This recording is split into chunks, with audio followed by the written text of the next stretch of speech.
Hello everybody, c'est Isa. J'espère que vous allez bien. Aujourd'hui, je vais vous faire en ce lundi 17 février un message collectif. Je vais demander juste à l'éther un petit message comme ça. Qu'est-ce qu'on veut que vous sachiez? Qu'est-ce qu'on veut qu'on sache? Qu'est-ce qu'on veut qu'on Je vais utiliser pour ce faire la mythologie Fénica Tarot. Et puis, c'est tout, en fait. Enfin, je vais utiliser celui-là et peut-être si je sens que je dois utiliser autre chose, je le ferai. Sinon, bah non.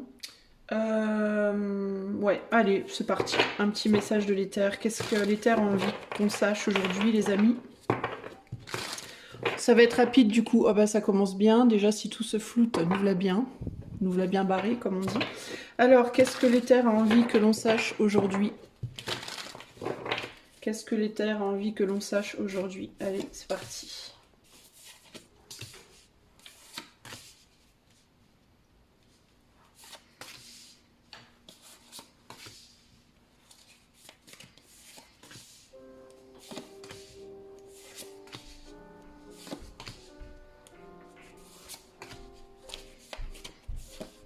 Je vous mets les cartes et dès que le message me parviendra, je vous le dirai. Alors, on a les rivales amoureux, donc les amoureux. Non, même pas. C'est la carte 11, c'est la justice. C'est rigolo. La justice, c'est les amoureux, les rivaux amoureux. C'est rigolo. Parce que ça, je vois pas le rapport avec la choucroute, mais bon. Voilà quoi. On a le monde au centre du jeu. C'est chouette, hein, l'arbre de vie au centre du jeu.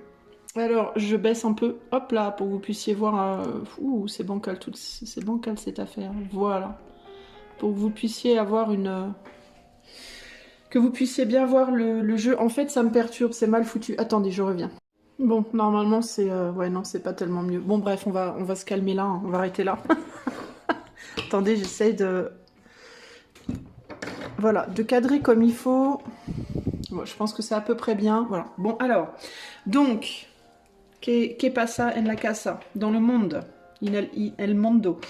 Qu'est-ce qu'on veut me dire? Alors, je vous demande un instant, je cherche le fil de l'histoire.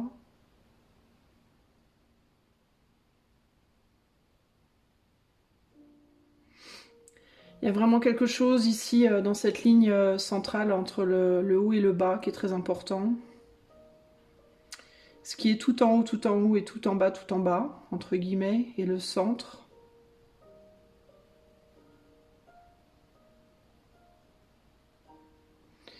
Mais j'essaye de comprendre un peu plus. Donc il peut y avoir l'idée ici d'un message lié au centre, au fait d'être entre deux.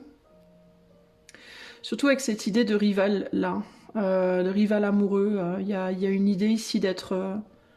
Alors j'ai l'impression que le message il va se positionner du point de vue de la... pas d'un des rivaux, mais plutôt du point de vue de la personne pour laquelle on se dispute, entre guillemets. Il y a quelque chose comme ça ici, qui représente le monde justement, qui peut tout représenter. Alors est-ce qu'on va vous parler de quelque chose ou quelqu'un qui représente tout pour vous? Ça peut être en amour, parce qu'on a les amoureux aussi, enfin c'est pas la carte des amoureux, mais c'est Love Rivals, donc les rivaux amoureux. Mais ça peut être aussi un travail, ça peut être un projet, ça peut être n'importe quoi, vos enfants, vous-même, dans certains cas. Mais il y a cette idée on vous parle de ce qui représente tout pour vous, et de ce qui se passe de chaque côté de ça. De chaque côté de ce joyau, ce diamant, ce je ne sais pas quoi, cette chose précieuse. Alors j'essaie juste de comprendre ce qu'on me dit parce que j'ai un peu de mal à voir véritablement le message.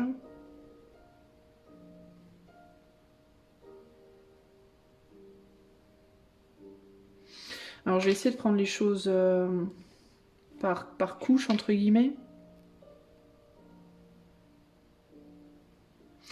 Il peut y avoir une sensation d'être paumé pour vous les amis. Vous pouvez avoir une sensation d'être dépassé par ce qui se passe autour de vous, de ne pas savoir dans quelle direction vous... Comment dire, vous dirigez et de ne pas savoir non plus ce que vous pensez être vrai, être faux, d'être un peu perdu entre le faux, le vrai, les apparences, la réalité, à quoi vous pouvez vraiment vous fier. On dirait que même du point de vue de vos instincts, Vous êtes un peu largué à l'heure actuelle. Euh, Au niveau de ce qu'il y a derrière vous, on dirait que vous avez la sensation de vous être pas mal réconcilié avec votre passé. Mais que néanmoins, ça vous hante encore un peu. Il y a l'idée de... Est-ce que vous avez peur que des choses avec lesquelles vous pensez vous être réconcilié vous rattrapent, reviennent à vous peut-être que vous avez cette sensation d'avoir digéré des choses, d'avoir géré des choses, d'avoir appris des choses, et que vous pensiez que c'était concret, que c'était fait, en fait, que c'était entre guillemets des dossiers clos, mais vous pouvez être dans la peur, de manière justifiée ou non, que ça revienne à la surface, que ça réapparaisse à nouveau. Il peut y avoir une crainte comme ça de est-ce que ça va pas revenir encore, et du point de vue de ce qui est devant vous, il y a une tendance à penser que vous allez avoir des belles choses qui viennent à vous, des raisons de célébrer, des raisons d'être fier de vous,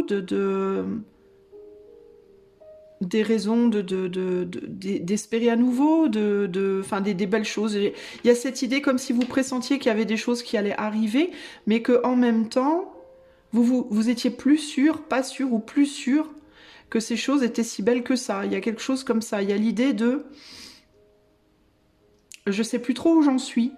Il peut même y avoir, dans certains cas, la sensation que ce que vous avez clôturé, ce que vous avez laissé derrière, ben c'était peut-être pas si moche non plus. Vous voyez, c'est comme si vous perdiez votre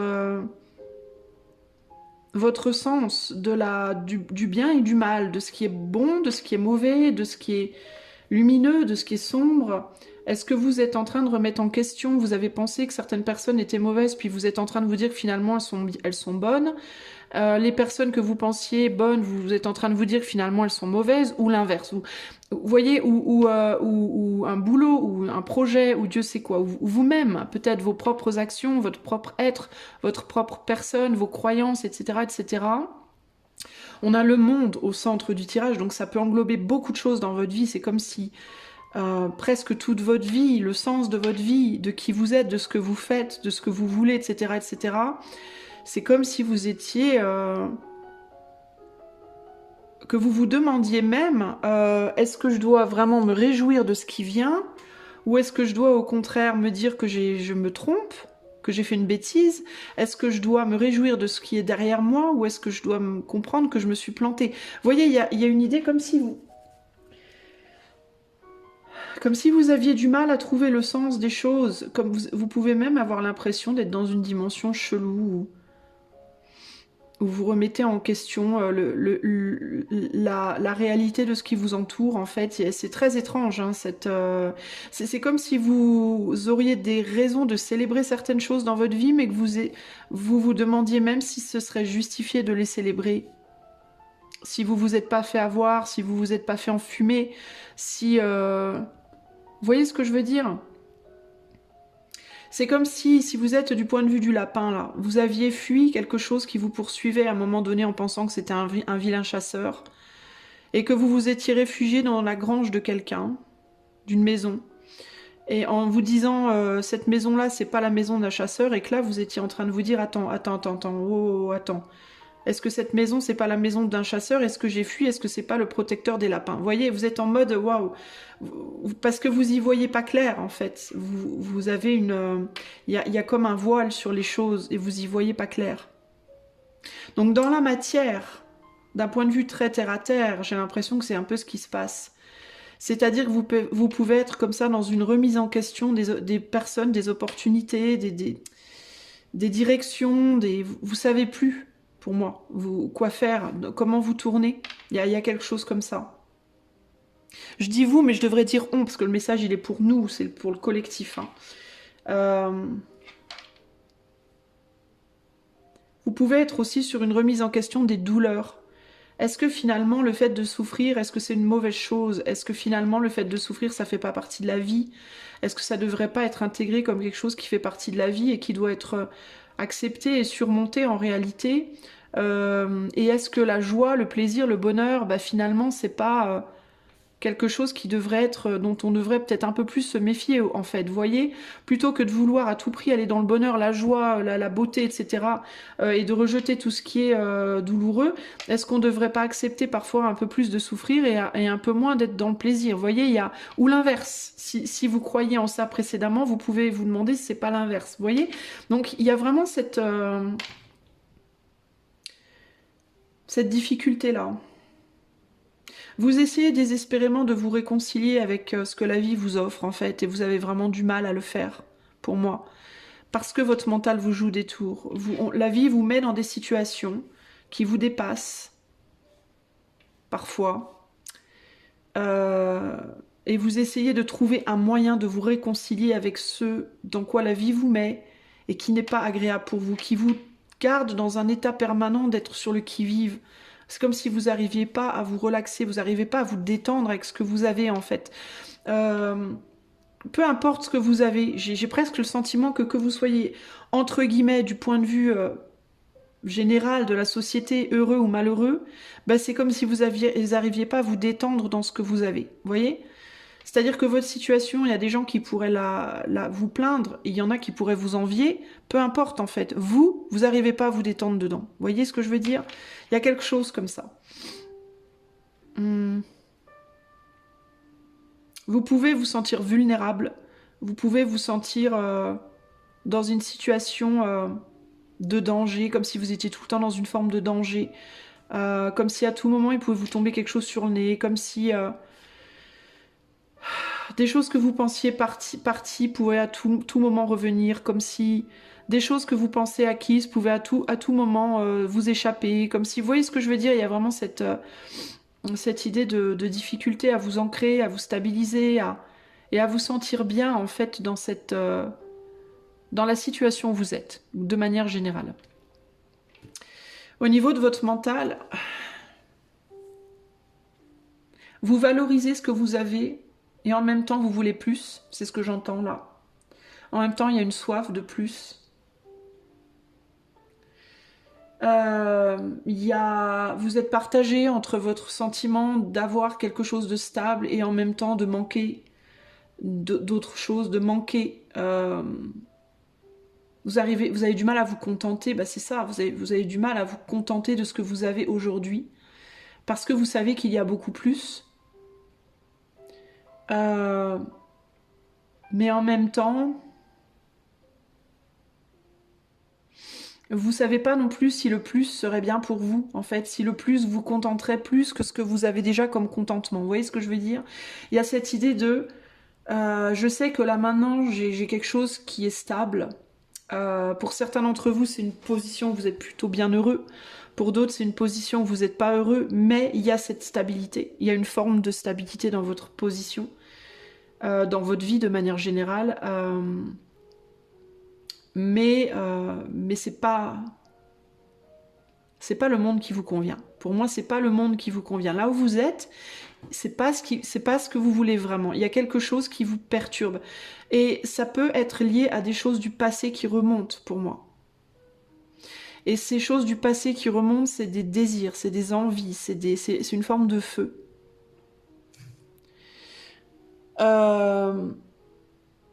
C'est une forme de feu, c'est une forme de... C'est des choses du passé qui remontent mais qui vous ont fait du mal aussi. Alors c'est là que la difficulté se situe, parce que il vous manque des choses du passé qui en même temps vous ont fait kiffer et en même temps vous ont fait du mal. Et vous vous posez la question du coup de est-ce que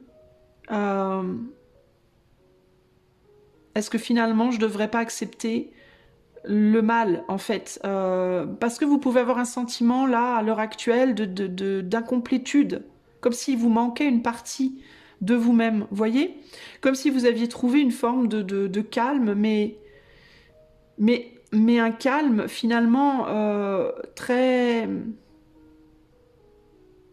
un calme extérieur qui peut provoquer des remous intérieurs. Peut-être que finalement vous étiez plus au calme intérieurement quand il y avait plus de remous extérieurement. En gros, c'est un peu ça l'idée. Vous voyez, je sais pas comment vous expliquer. Ou alors ça peut être l'inverse. Ça peut être que vous êtes dans un calme intérieur et qu'en dehors de vous, mais qu'en dehors de vous, il se passe trop de choses, ou l'oppose, ou le contraire, mais dans tous les cas, ça vous convient pas. Et vous, vous cherchez ce calme que vous n'avez pas. Alors si vous avez un calme intérieur, mais que extérieurement c'est trop le bordel, vous voulez que ça change, vous voulez un remous intérieur et plus de calme extérieur, et vice-versa. Vous êtes appelé par cette dimension qui vous manque en fait. Et vous avez du mal à comprendre que...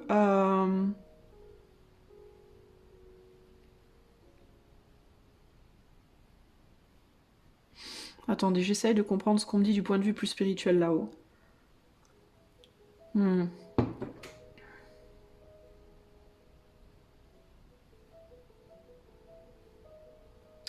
Que si vous ressentez cette urgence intérieure à faire évoluer les choses, c'est qu'il y a besoin d'agir. C'est qu'il y a besoin de faire. C'est ce que vous... En fait, vous avez du mal à comprendre que ce que vous ressentez, c'est un appel, en fait, pour moi. C'est un appel à voir les choses différemment et peut-être à vous activer différemment. Par exemple, si vous êtes dans une vie matériellement confortable, où il ne se passe pas grand-chose en fait, où il n'y a pas beaucoup d'événements, voilà. Vous êtes dans une routine comme ça, il n'y a pas beaucoup d'événements, ce qui va se passer, c'est que si vraiment c'est le calme dans votre vie, autour de vous de manière générale, d'une certaine manière, vous êtes dans une routine, vous savez, alors c'est pas nécessairement que c'est le calme au sens de vous n'avez pas de prise de tête avec les autres, il n'y a pas de problème, c'est plus un calme au sens de vous savez de quoi demain est fait. Vous voyez, vous savez en fait. Même si vous êtes dans une situation où il y a des prises de tête ou quoi au caisse, vous savez de quoi demain est fait. Vous êtes dans une routine, il ne se passe pas grand-chose de vraiment majeur dans votre vie, on va dire, ok ? En fait, ça peut vous mettre intérieurement dans des remous. C'est-à-dire que ce qui ne se passe pas à l'extérieur de vous, ça va se passer intérieurement. De la même manière, ce qui ne se passe pas intérieurement, ça se passera extérieurement. Donc si vous n'êtes pas au calme, si vous êtes dans une forme de remous intérieur, extérieurement, ça va être plus calme et vice-versa. Parce que ce que vous nourrissez en vous, alors c'est ça le problème, c'est que normalement on est censé projeter. Et c'est là qu'il peut y avoir des confusions, justement, où on ne sait plus trop.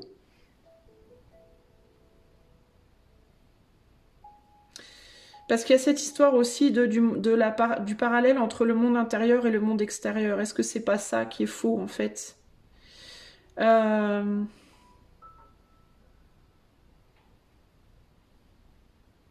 C'est peut-être là qu'on se plante, mais moi aussi, hein, parce que moi je dis ça depuis longtemps. Et je me demande si c'est pas ça qu'on nous dit.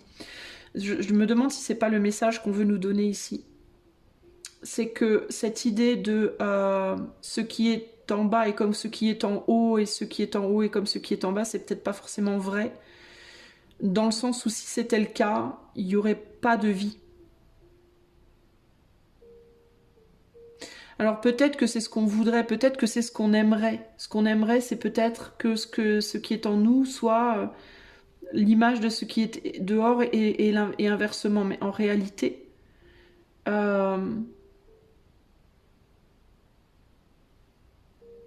c'est les remous qui sont à l'intérieur qui vont provoquer les résultats extérieurs, qui vont provoquer la satisfaction extérieure. C'est-à-dire que par exemple, si intérieurement, à l'intérieur de vous, vous n'êtes pas bien parce que vous êtes dans une routine et vous vous ennuyez, ce que vous allez vouloir faire pour sortir de ce mal-être intérieur, c'est provoquer des remous autour de vous, c'est provoquer des changements dans votre vie pour casser la routine. On est d'accord ?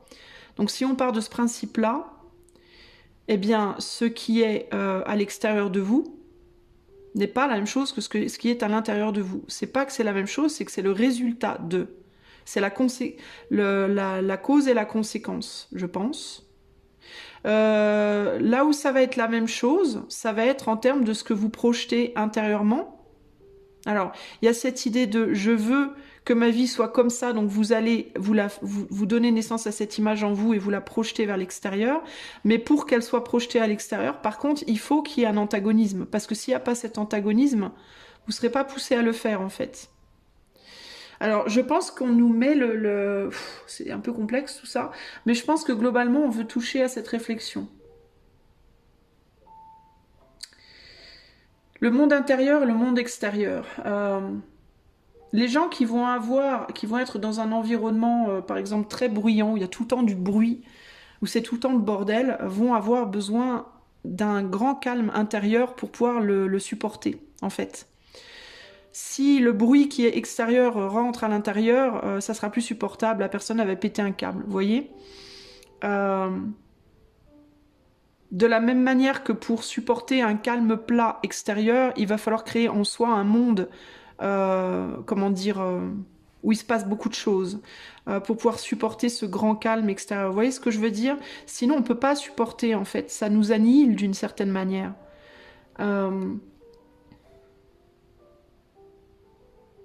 Et je pense que c'est les deux forces à utiliser pour créer le monde que l'on veut. Globalement, je pense que c'est ce qu'on nous dit ici. De prendre conscience de cette différence-là. Que peut-être si on va pas bien intérieurement, si on est perturbé, très très perturbé intérieurement, ben c'est peut-être parce que extérieurement, notre vie, elle est trop calme, trop plate, trop... Vous voyez ce que je veux dire? Trop routinière, trop bien huilée, trop... Et inversement. Il y a quelque chose comme ça pour moi. De la même manière que si vous considérez que dans votre vie extérieure, dans la matière, c'est trop le bordel, bah c'est peut-être parce que intérieurement, il y a quelque chose qui est trop plat. C'est peut-être parce que votre monde intérieur, justement, il n'est pas suffisamment nourri. Vous refusez peut-être de laisser remonter en vous des choses qui ont besoin de remonter, entre guillemets. Et cette compréhension, du coup, permet peut-être une manipulation, parce qu'on a quand même le magicien au-dessus. Le magicien, c'est celui qui a tous les outils pour comprendre les choses, pour pouvoir manifester le monde idéal.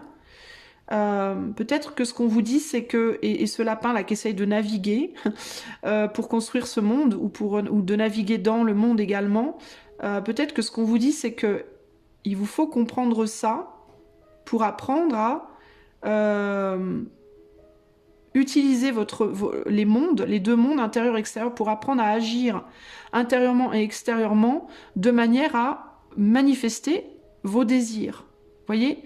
Est-ce que, par exemple, votre désir, c'est d'avoir une vie où vous êtes tout le temps dans... Vous voyagez beaucoup, vous avez beaucoup d'amis, vous faites plein de choses, Alors, dans ce cas, peut-être qu'il va vous falloir provoquer quelque chose intérieurement de plus calme, calmer votre monde intérieur pour pouvoir faire sortir cette énergie extérieurement et inversement. Si au contraire vous cherchez une vie beaucoup plus calme, beaucoup plus zen extérieurement, alors peut-être qu'on va vous demander de travailler plus sur faire face à des remous intérieurs. Vous voyez, enfin je sais pas comment vous expliquer, je sais pas si c'est clair ce que je vous dis, mais parce que moi je perçois le truc, l'énergie, mais j'ai du mal à la verbaliser. Mais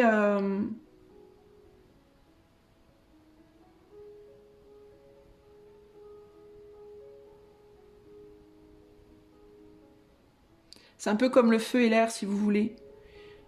Si vous voulez que la flamme, elle soit bien attisée, il va falloir souffler qu'un tout petit peu d'air, mais constant. Si vous voulez que la flamme, elle soit réduite, il va falloir souffler plus d'air. Donc il y a cette idée de parallèle, mais en même temps d'intensité qui sont pas parallèles. Parce que si c'est totalement parallèle, si vous soufflez trop, si vous voulez que la flamme soit attisée et que vous soufflez trop fort dessus, vous allez l'éteindre en fait. Vous voyez ce que je veux dire? Vous aurez l'effet inverse. Donc il y a plusieurs prismes à regarder. Il y a le prisme des parallèles, puis il y a le prisme du parallèle inversé. Il y a aussi quelque chose à comprendre pour moi ici, d'un point de vue de ce qui se passe dans le monde au sens large. De regarder, alors c'est beaucoup plus complexe, mais de regarder peut-être, par exemple, par rapport à ce qui se passe sur les plans politiques, au niveau du monde, de regarder qu'est-ce qui est vraiment attisé, à quel point on souffle sur les choses, et quel effet ça peut avoir en fait. Quelle intensité on met sur les choses, et quel effet ça peut avoir. On pourrait penser comme ça, oh bah, si je souffle fort sur la flamme, ça va l'attiser, alors que si vous soufflez fort sur la flamme, ça va la tuer, et inversement. Et si vous soufflez tout doucement, ça va la faire monter. Vous voyez?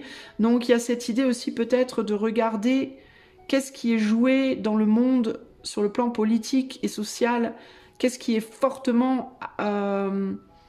comment on souffle sur des choses de manière légère pour les attiser, et comment on souffle sur les choses de manière très forte pour les atténuer, et qu'est-ce que du coup ça va provoquer d'un point de vue de la matière et d'un point de vue des gens à l'intérieur des gens, en eux. Vous voyez, au sens de chaos et au sens d'ordre, au sens d'ordre et de chaos. Vous voyez, s'il y a l'ordre intérieur, il y aura le chaos extérieur. S'il y a l'ordre intérieur, s'il y a le chaos intérieur, il y a l'ordre extérieur. C'est-à-dire que si on mettait par exemple le monde entier sous un ordre absolu, ça créerait un chaos intense à l'intérieur des gens. C'est ça qui ferait qu'ils seraient amenés à se révolter. Vous voyez, par exemple. Alors que si on les met dans un chaos extérieur, ça va créer l'ordre intérieur, ça va les calmer intérieurement. Parce que ce que vous extériorisez, bah vous l'extériorisez, c'est plus en vous. Donc ça vous calme. Alors que de vouloir créer une intensité intérieure, ça va mener au chaos. À un moment donné, vous allez extérioriser, vous allez prendre votre énergie intérieure, elle va s'intensifier, s'intensifier, s'intensifier, jusqu'au jour où, boum, vous allez exploser. Voyez? Donc l'ordre extérieur ne sera possible que si ça crée un chaos à l'intérieur, mais ça va pas durer parce que ce chaos, éventuellement, il va péter et du coup, l'ordre extérieur va casser aussi. Voyez? Et les choses vont s'inverser. En fait, il y a vraiment cette idée d'inversement des énergies. Et que pour maintenir un équilibre harmonieux, il faut arriver à faire en sorte de souffler sur la flamme, mais juste assez pour la maintenir, mais sans que vous l'éteigniez complètement et sans que la flamme assèche complètement l'air aussi. Vous voyez, il y a cette idée d'équilibre là. En sachant que la vie ne peut être que dans un état de déséquilibre perpétuel, parce qu'à partir du moment où vous trouvez un équilibre parfait, vous tuez le truc, parce que l'équilibre parfait, c'est l'éther. Il n'y a pas, en fait. Dans notre monde, il n'y a pas d'équilibre parfait. Parce que notre monde est fait de dualité, et notre monde fonctionne avec cette idée de balance, mais qui est perpétuellement, comme ça, en mouvement, qui n'est jamais stagnant. Si c'est stagnant, c'est mort. En fait, vous voyez, c'est le mouvement qui fait que la vie est, en fait. C'est ce changement des microsecondes, de constant, en fait, dans tout, qui fait que la vie continue d'être. Donc, il y a le besoin d'accepter qu'il n'y aura jamais un équilibre parfait dans vos vies, déjà, je pense. Je pense que c'est vraiment la première chose à faire, c'est d'accepter ce déséquilibre permanent, parce que sans ça, vous ne seriez pas vivant, en fait. C'est aussi simple que ça. Et en même temps, d'apprendre à être des magiciens de vos propres vies, en apprenant à utiliser cette puissance intérieure-extérieure, ces deux balances, justement, qui sont en vous et à l'extérieur de vous, et pour pouvoir projeter, alors là où on est dans le as above so below, donc en haut est comme ce qui est en bas et vice versa, c'est plus en termes de j'ai un monde, j'ai une visualisation intérieure, comment faire pour que ma visualisation intérieure se projette extérieurement. Donc là on est vraiment dans la parallèle, ce qui est en moi est comme ce qui est dehors, et pour arriver à faire ça, vous êtes obligé d'utiliser cette idée de miroir mais antagoniste, vous voyez, ces oppositions. Vous êtes obligé d'utiliser les oppositions intérieures-extérieures pour pouvoir projeter extérieurement ce qui est intérieurement. Donc donc on n'est pas seulement sur un miroir comme ça, genre debout comme ça, on est sur un miroir inversé. Par exemple, si je prends deux stylos, vous avez le haut et le bas. On n'est pas sur un miroir comme ça, en fait. Dans notre monde, on est sur un miroir comme ça. Donc les choses se reflètent, oui, mais aussi en diagonale, voyez? D'où le sablier, d'où le 8, en fait. Hein. Vraiment cette idée on n'est pas sur une parallèle parfaite, enfin, 2D, entre guillemets, on est sur une parallèle 3D, je sais pas si ça se dit. Pourquoi 3? Parce qu'il y a cette parallèle-là, puis il y a cette parallèle-là, puis il y a cette parallèle-là. Vous voyez? Comme ça. Non, comme ça, pardon. Donc, il faut que vous compreniez ça et que vous fonctionnez selon ces parallèles-là. Pas seulement la parallèle 2D, mais la parallèle 3D pour comprendre comment les choses se jouent et que... si vous voulez comprendre votre monde extérieur, regardez comment vous êtes en dedans. Si vous voulez comprendre votre monde intérieur, regardez ce qui se passe autour et essayez de manipuler ces deux dimensions, donc le dedans et le dehors, enfin, si on peut appeler ça des dimensions, mais essayez de manipuler ces deux choses pour apprendre à créer l'environnement qui vous convient. Typiquement, si vous Si intérieurement, vous avez la sensation que vous avez plus cette flamme, le dernier tirage que j'ai fait parlait de la flamme. Si intérieurement, vous avez un sentiment de plus avoir de flamme, de vous ennuyer, qu'il ne se passe rien en vous, il n'y a pas d'envie, il n'y a pas de... Voyez, c'est peut-être parce que autour de vous, dans la matière, c'est trop le bordel. Vous maîtrisez plus rien, vous maîtrisez plus ce qui se passe peut-être à l'extérieur de vous. Il peut y avoir une forme de chaos à l'extérieur de vous, ou en tout cas vous percevez le monde sous cet angle de chaos. Alors peut-être que pour retrouver la flamme, il vous faudrait peut-être une routine. Une routine, quelque chose de très... Retrouver une routine dans votre vie. Je me lève à telle heure, je mange à telle heure, je prends mon agenda, je me note des trucs, à telle heure je fais ça, et vous faites tous les jours la même chose.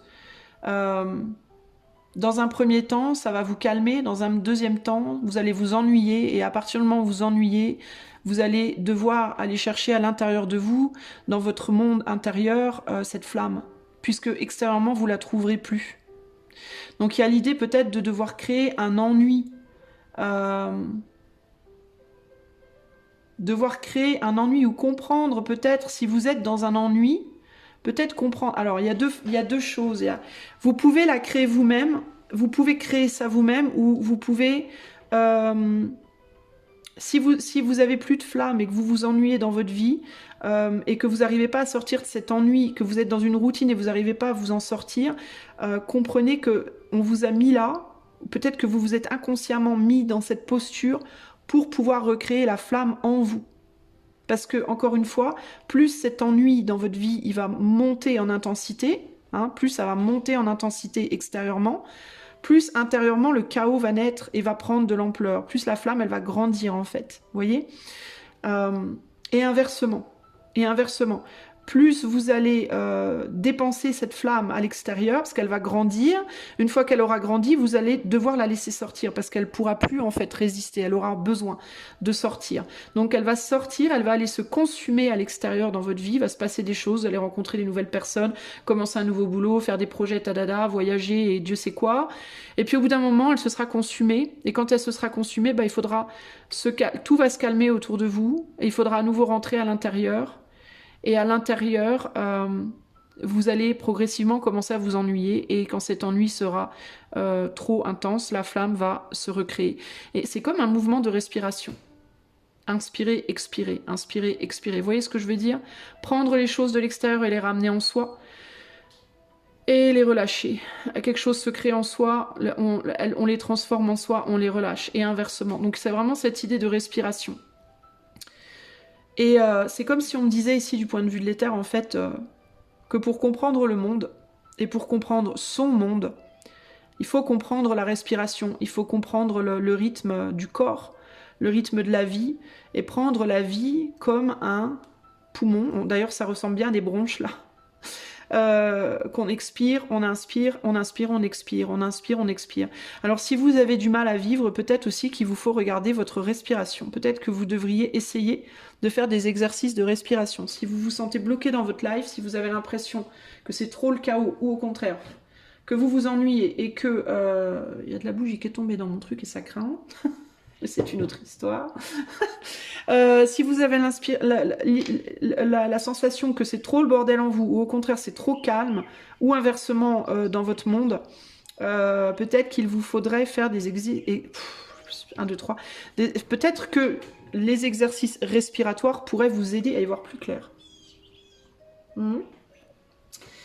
Réapprendre le rythme respiratoire pourrait vous aider à tout naturellement remettre la flamme là où elle doit être. Alors si elle doit renaître en vous, ça va l'aider à renaître. Si elle doit au contraire s'expandre vers l'extérieur, ça va l'aider à s'expandre. Parce que peut-être aussi que vous n'arrivez pas à faire renaître votre flamme, que vous êtes bloqué dans ce calme trop grand, ou que au contraire cette flamme elle est très intense, mais vous n'arrivez pas à la lâcher, vous voyez, parce qu'il y a cette idée d'être perdu là, avec le lapin, le fil pecco là, il y a cette idée d'être un peu paumé là, de pas trop savoir comment s'y prendre, comment faire.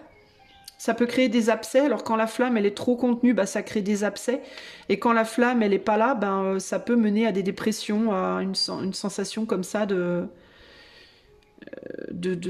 vide existentiel, de vide en soi, de vide dans le monde, de vide très, très grand, et de petites morts comme une petite mort. Vous voyez, de l'âme un peu, c'est pas très agréable dans les deux cas.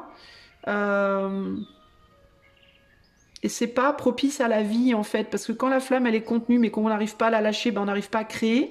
Donc c'est pas propice à la vie. Et quand la flamme elle est totalement inexistante et on n'arrive pas à la rallumer, pourquoi? Ben parce que pour allumer une flamme, il faut faire de la friction. Ce qui fait que le briquet il s'allume, c'est la friction. Que la flamme elle naît, c'est la friction. C'est le coup de tonnerre, c'est le frottement, c'est des choses qui sont rugueuses, qui sont dures. Et on n'arrive peut-être pas à se faire le mal nécessaire pour la créer, cette flamme. Parce que ça, la flamme vient d'une friction, donc de quelque chose qui n'est pas forcément agréable à la base, vous voyez. Ben, je sais plus ce que je disais. Si vous n'arrivez pas à retrouver cette flamme, je disais quoi? Je sais plus ce que je disais. Ben peut-être qu'il vous faut. Ça crée un froid en fait. Ben, le feu ça réchauffe, donc ça crée un froid intérieur et un vide, un sentiment de vide. Et qui s'appelle, je pense, la dépression concrètement. Et quand la flamme, elle est là et qu'on n'arrive pas à la faire sortir, bah, ça nous brûle intérieurement, ça consume. Donc il peut y avoir un sentiment de oppression, dépression, vous voyez? Trop de pression ou au contraire pas assez.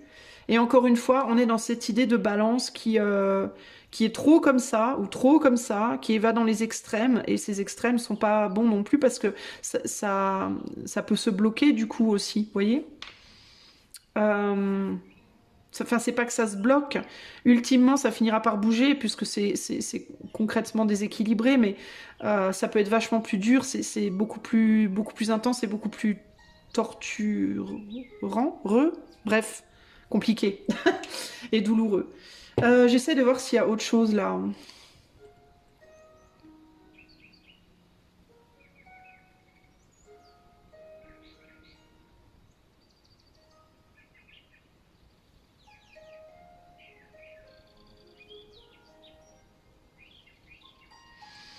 J'essaie de voir s'il y a autre chose. Là, je ressens pas d'autres messages. Je pense que je vous ai dit la globalité, mais...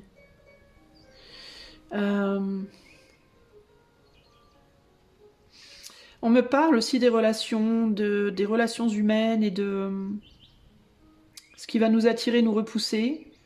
Et on me parle, alors on me parle de cette sensation du froid qui peut brûler parfois. Et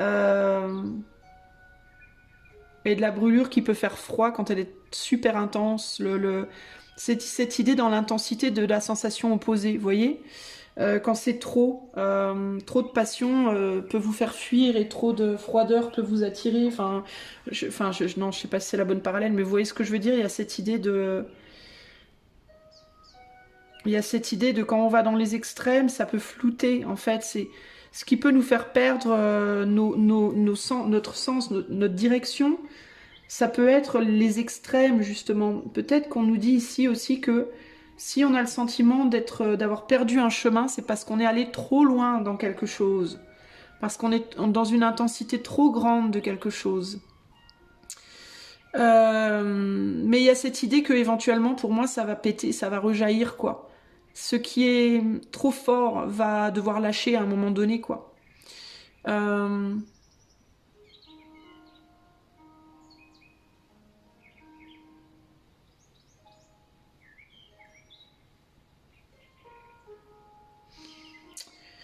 J'essaye de voir parce que je sens qu'il y a autre chose, mais j'arrive pas à choper le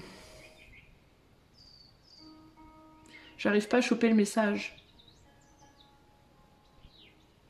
Bon, il y a cette idée véritablement que si vous avez tendance à aller vers des gens qui sont trop feu dans l'énergie, entre guillemets, bah, c'est probablement pour réchauffer quelque chose en vous qui est trop froid, et inversement. Hein.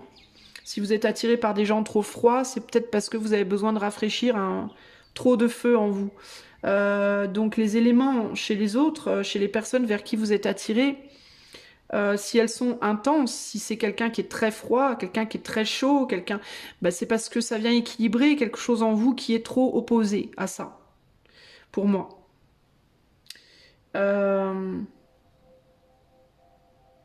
Et parallèlement, paradoxalement, ça vient renourrir aussi quelque chose qui du coup est trop... qui manque, quoi, vous voyez? Si vous êtes trop chaud et que vous attirez des personnes froides, ça va venir vous amener un peu de fraîcheur et parallèlement vous enlever un peu de votre chaleur aussi, c'est normal. C'est pour rééquilibrer quelque chose. Donc on peut être aussi automatiquement attiré vers des gens qui vont être un peu à notre opposé pour rééquilibrer des choses en nous. On sera plus à même de rencontrer des gens qui nous ressemblent quand on est plus proche d'un équilibre personnel entre justement ce chaud et ce froid.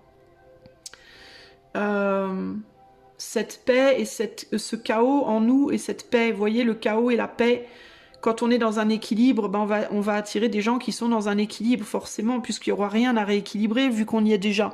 Enfin, un équilibre qui restera toujours approximatif, évidemment, puisqu'on ne peut pas atteindre un équilibre parfait. Mais plus on va aller dans les intensités de chaos ou de calme, de chaud ou de froid, plus on va attirer des opposés. C'est normal en fait, c'est logique. C'est une question de logique en réalité. Donc si vous regardez des personnes dans votre vie qui vous attirent, mais vous vous dites mais je peux pas, cette personne elle est trop différente de moi, on va s'autodétruire, on va se brûler, ou alors c'est trop froid, c'est trop chaud, ça va être destructeur, c'est parce que en vous déjà à la base il y a un déséquilibre et que cette personne elle vous attire. Pourquoi? Parce qu'elle vient rééquilibrer quelque chose qui en vous n'est pas équilibré. Donc si vous voulez pas attirer ce genre de personne, rééquilibrez-vous en fait, faites le travail sur vous intérieurement pour venir rééquilibrer cette paix ou ce chaos qui est trop intense en vous. Vous voyez ce que je veux dire? Ou cette flamme, elle est trop chaude, ou alors vous êtes trop dans le froid. Donc, ou vous devez recréer une flamme, ou alors au contraire, vous devez laisser sortir quelque chose en vous pour attirer un type de personne à vous qui sera plus balancé aussi. Évidemment, l'effet que cette personne a sur vous, vous l'avez sur elle aussi, mais inversé. Ok ? Si vous attirez à vous des personnes qui sont trop passionnées, trop autodestructrices, trop dans le feu, trop dans l'action, trop dans l'intensité, elles viennent à vous parce qu'elles ont besoin, parce que vous allez chez elles aussi atténuer tout ça. C'est important pour ces personnes-là aussi. Vous voyez, donc tout le monde y gagne en réalité. Hein. Vous pouvez être centré sur vous et vous dire, il n'y a que moi qui perds, mais en réalité pas du tout. Le mal que vous avez l'impression que ça vous fait, cette personne, elle va ressentir la même chose dans le sens inverse en fait. Vous voyez, pour les raisons opposées aux vôtres. C'est normal en fait. Bon, c'est à peu près tout ce que j'ai à vous dire, les amis. Là, je ressens pas plus que ça, donc je pense que c'est déjà pas mal d'infos. On est quand même à 40 minutes, dites donc. Je vais arrêter là, en fait. Je vais pas aller plus loin. Je vais arrêter là. Ouais, je vais arrêter là. Et puis, je vous laisse méditer là-dessus. Si vous avez envie d'en parler dans la description, n'hésitez pas. Et si vous voulez un coaching intuitif ou une cartomancie, le lien de mon site est en barre de description. Moi, je vous fais des gros bisous, les amis. Et je vous dis à bientôt pour de nouvelles aventures. Ciao, ciao.